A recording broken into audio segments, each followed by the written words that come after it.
Hello YouTube. This is Sue of Pursue the Dream, and my creative juices are just flowing like crazy. I don't know if it's the moon phase or what's going on, but I have been creating and recreating for weeks now. I want to show you my new bug screens. They're hooked up at the top, and it's not perfected yet. Anyway, I'm going to show you how that was one kind I made, and then here's the side door. Now, how is that for wild hippie shit? Hope I don't get stopped.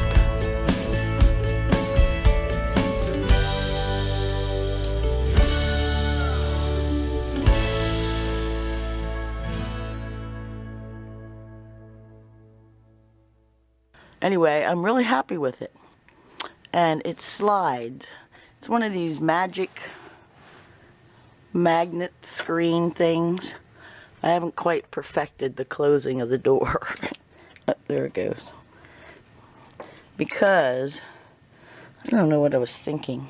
It's too long, and I shortened it, and it's still too long. But I had added down on the trim on the bottom, I had put magnets, and they're now getting in the way. See, it stops it from closing. So here's the part I wanted to show you. It slides back when this, and there's a little stop gap, but okay. I got these little clips on a hanger, and then use picture wire to run across the top, and that became the track. So that if I'm not in a buggy place, I could open it up all the way if I wanted to. And if I want my privacy, because it does also act as a privacy screen, and you just close back up. The problem with these things is, like your house, you have to go in and out, in and out, in and out. And you may not, I mean, it gets obnoxious after a while. Here's the butterfly screen. I'm going to try to explain how I did it. This is a screen from Ollie's Outlet World. It's one of those magic screens, but it's a knockoff. It's a little cheaper. So, when I got the screen, I looked at it and I realized these holes are not going to stop mosquitoes and those little tiny flies in whatever state I was in. It had these millions of little tiny flies. So I went out to get mosquito netting to put on the back of it. And I went to Joann Fabrics, and they did not have black. Which I thought, huh? Why would you not have black? They only have white. So here's the black screen I used last year, and I bought it online. And see how fine the netting is? And it really provides a screen when you go in. People really can't see through it so much. But I don't have enough of that for this whole thing. So Joann's had this white. And the holes are a little bigger, as you can see. But that'll keep, between the two of them, it should keep things out. We'll see. Anyway, I've sewed it on the back. I laid it all out and cut it to the right length. I tried gluing them together, but ended up putting binding tape around the edges. Paper. It just pulls apart. So I decided to add real binding, which I had to hand sew.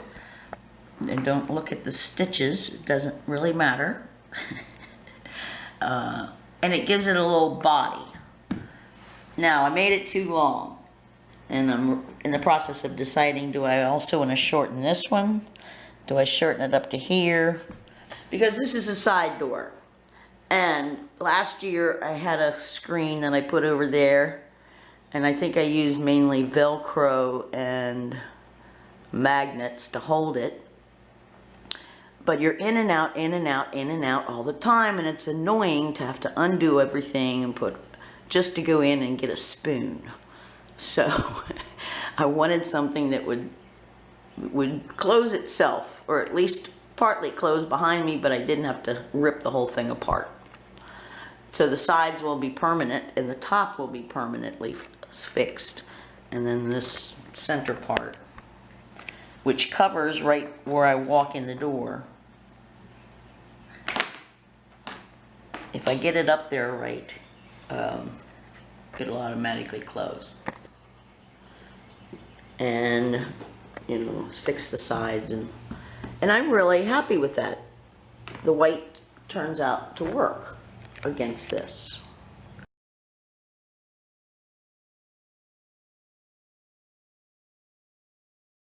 So here's the other screen I made for the back door. And I want to show you at least what my thought process is, and maybe you can do something like this or improve it.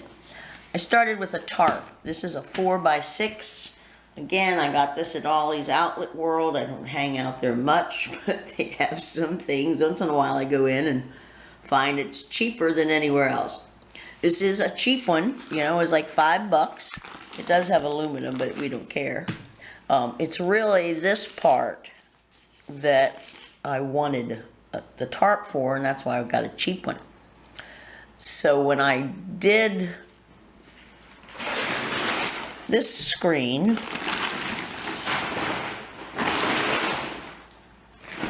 I actually I had some more of the black, enough of the black mosquito netting for this one.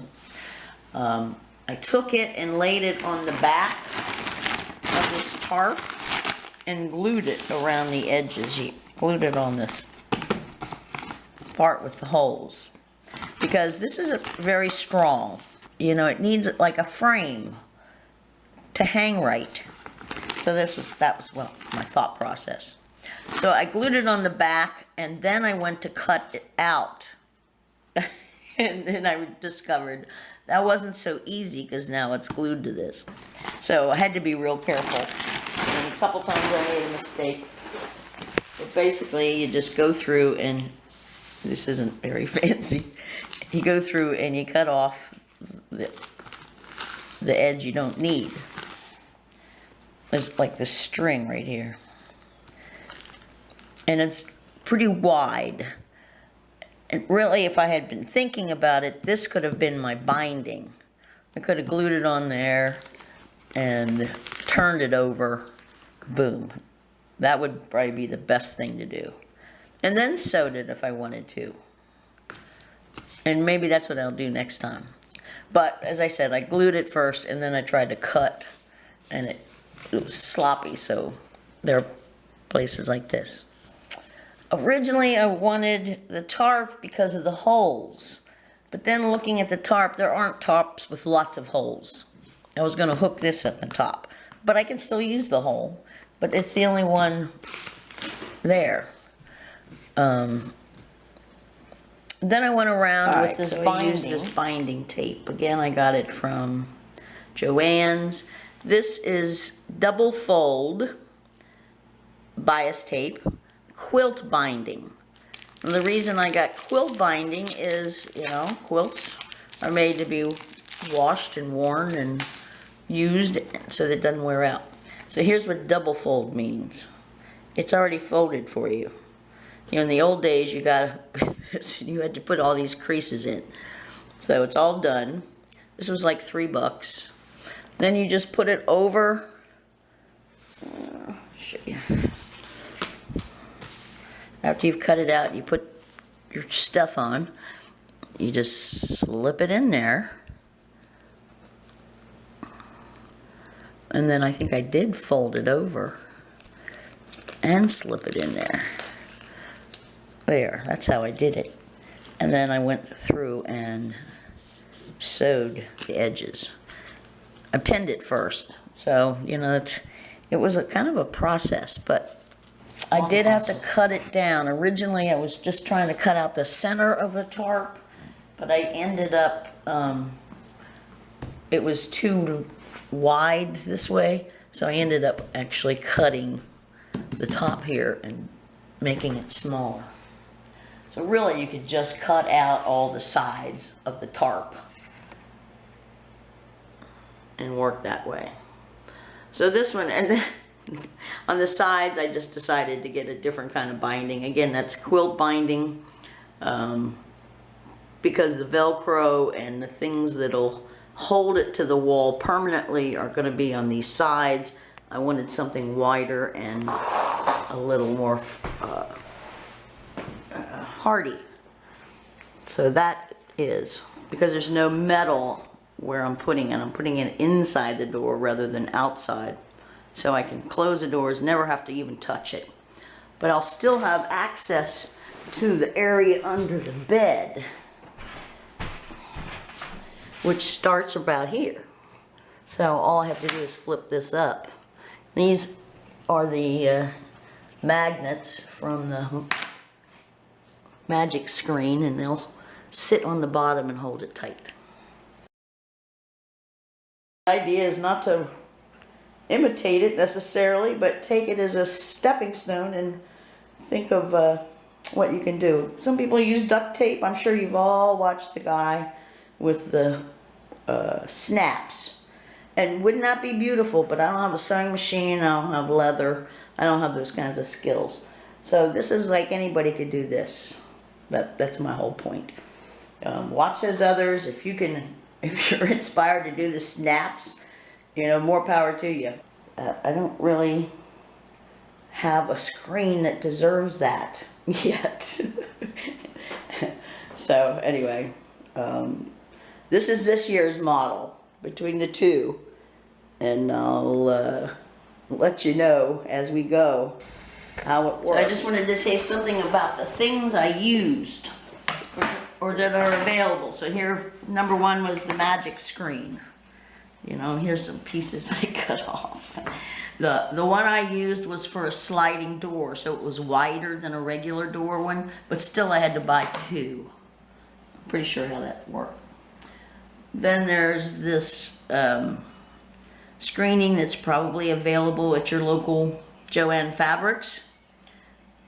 And I paid $2.99 a yard. I didn't have a coupon. It's dumb to walk in there without one, but I never have it. It didn't work. One was this tear mender. It's supposed to be fabric and leather adhesive. It's really drippy. It makes a mess. And it goes through the material. I don't quite understand. So I bought some of this Light Ease Steam 2. You know, you can hem your clothes with this. You can do all sorts of things. But because there's plastic, I couldn't do that. It didn't work. I couldn't get it hot enough without, I actually melted the pins, the pin heads. And still nothing happened. So that's why I ended up sewing it by hand. If you have a machine, that would be even better. Then there's this grade. This is a marine. I got it off a marine website. And if you're a vanner or an RVer and you have not checked out all the stuff boaters use, then get yourself to some websites, because the boaters do a lot of 12-volt stuff. They do a lot of stuff we do, solar, and they do it better, I think. Anyway, this is very, very fine. You really can't, I mean, you can't even hardly see the holes. And I don't remember how much it was. I don't think it was a lot. I bought 9 yards. Oh, it was $3 a yard. I bought 9 yards, cost me $27. I made screens last year. I've got some left over, and I'm going to do some for the passenger and driver window, I think. There's always issues with the driver window because you need to get in and out of that window. So then I had pins. I just happen to have some of these. I carry them with me because I've never used them, but now I have. And then the binding tape. Whatever kind you want. It comes in different colors. I use quilting because it's a nice material and it's definitely hardy. May you have a wonderful summer, and may it be as less buggy as it can be.